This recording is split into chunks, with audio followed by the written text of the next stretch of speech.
Two men accused of killing a Kentucky Marine will be back in court today. The latest on a Lexington murder investigation. We have a frost advisory tonight. We have a freeze watch in store in the next couple of days. A lot to talk about with those very cold numbers. I'll have all those coming up in just a few minutes. In just a few hours, Big Blue Nation will invade downtown Lexington and fill Rupp Arena to get their first look at this year's teams. Tracking, alerting, protecting. This is WKYT News at Noon.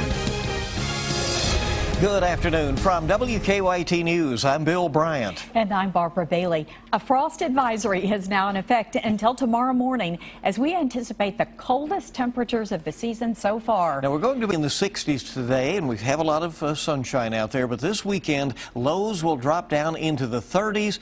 Could be the 20s in a few areas. WKYT meteorologist Micah Harris live in our First Alert Weather Center with a look at that. Yeah, and you can see outside it's pretty nice today, but that frost advisory is going to be overnight into tomorrow morning. That goes for every single person. If you're watching right now, that means it's for you. So we'll watch for these temperatures really drop off the map later on tonight. There's your look, Frankfort Cam. Things look pretty good. We're at 60 degrees there in Frankfort. They're in the upper 50s, lower 60s. We'll finish off lower 60s to mid 60s later on this afternoon. You see that, and it looks like we're going to hold on to those cool temperatures later on this afternoon. Focus of the forecast obviously is the frost and the freeze. There's a possible freeze there this weekend. I'll get into those numbers in just about 10 minutes. Okay, we'll see you then. We thank you. Two men charged with gunning down a Marine more than a year ago are expected to be in court later this afternoon. Quincenio Canada and Dewan Mulazim are facing murder charges. Police say they shot and killed Jonathan Price outside Austin City Saloon in June of last year. WKYT's Kristen Kennedy is outside the courthouse with a preview of today's hearing, and that is our top story at noon. Kristen? More details are expected to emerge today in court in the case against Quincenio Canada and Dewan Mulazim. Back in June 2014, Lexington police say both men tried to rob and then shot a couple in a parking lot outside Austin City Saloon in Lexington. Megan Price survived the shooting. Her husband Jonathan did not. In an exclusive interview with Jonathan's mother last June, we found out the couple had gone out that night to celebrate Megan Price's birthday. They were very close to celebrating a second milestone, almost 1 year of marriage. Canada and Mulazim are charged with killing Jonathan Price. Investigators spent a year searching for those two men. They indicted both on those charges back in June of this year. Both were in jail already on unrelated charges. Police are also accusing both men of committing a string of robberies here in Lexington last summer. We will be in the courtroom later today for that hearing. In Lexington, Kristen Kennedy, WKYT.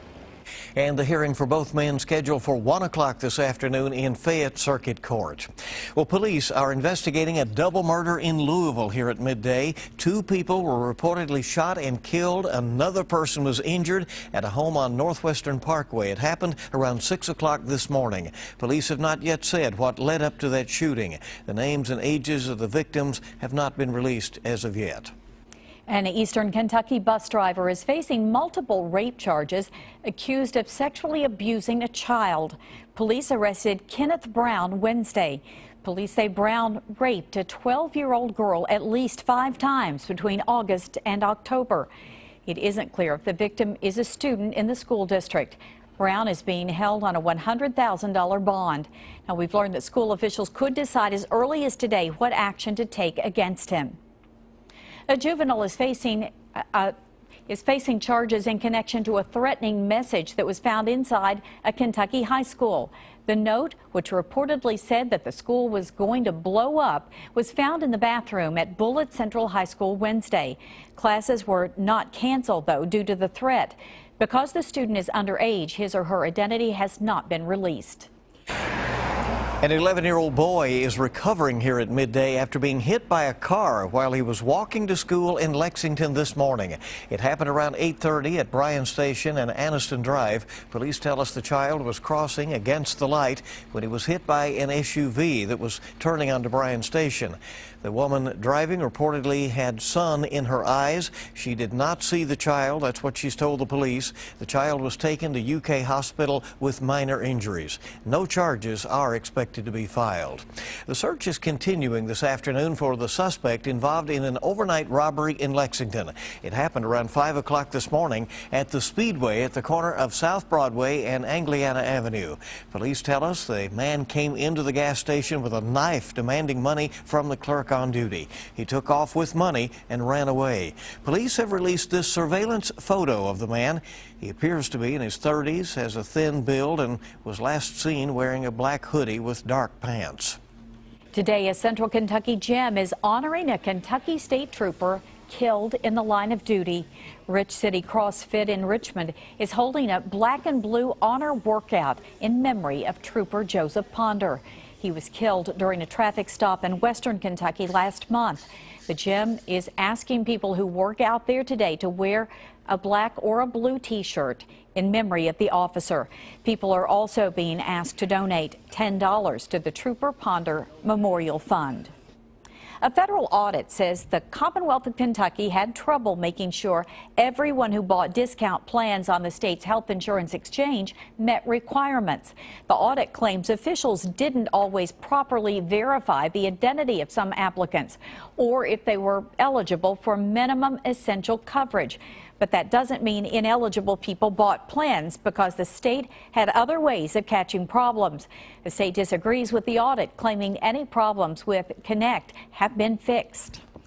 The Commonwealth of Kentucky is getting $6 million in grants to improve eastern Kentucky's economy.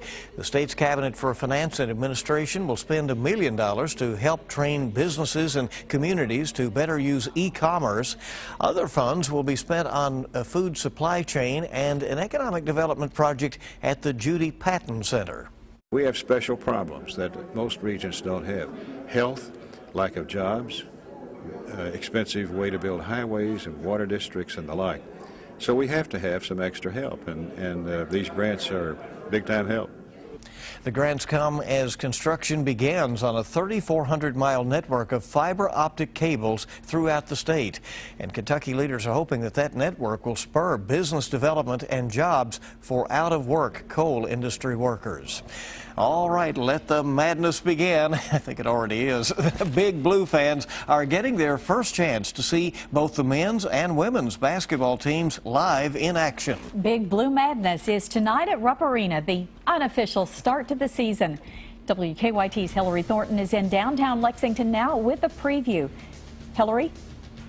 It is a date that many Wildcat fans have had circled on their calendars for months, and today that day finally here as the Big Blue Nation gets their first look at this year's basketball teams. With Big Blue Madness here, there is certainly excitement in the air through the Commonwealth and especially in Lexington. It is a longtime tradition for the Wildcat faithful, marking the tip-off of the men's and women's basketball seasons. Tickets to the event, which are free, sold out in just 25 minutes.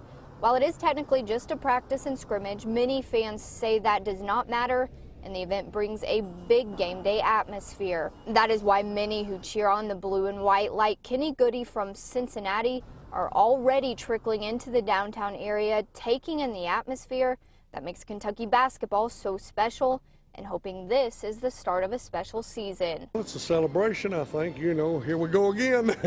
A lot of good boys, hopefully a lot of good victories and good times, and I think I've heard the Final Four's in Houston this year, and the regionals are in Louisville, so hopefully we can get to Houston and maybe get back what we should have had 40-0 last year.